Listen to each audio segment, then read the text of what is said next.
Hi friends, Ayodhya Seethamma వారు కట్టుకున్న చీర 180 అడుగుల పొడగండి. అలాగే ఆ చీర పైన 13 భాషలలో జై శ్రీరామ్ అనే నినాదాన్ని లిఖించారండి.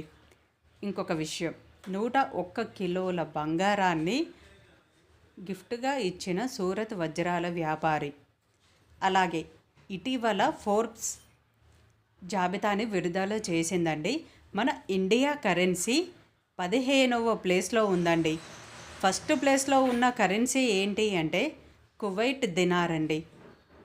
ఇటీవల జాబితా రిలీజ్ చేసింది. మన ఇండియా కరెన్సీ మాత్రం 15వ ప్లేస్లో ఉందండి. అలాగే ఇలాంటి విషయాలను మరిన్ని షేర్ చేసుకోవడానికి నేను రెడీగా ఉంటాను. తెలుసుకోవడానికి మీరు కూడా సిద్ధంగా ఉండాలండి. చిన్న చిన్న విషయాలు తెలుసుకొని మన పిల్లలకు చెప్పాలి కదండి. వాళ్ళని ఎడ్యుకేట్ చేయడమే తల్లులుగా మన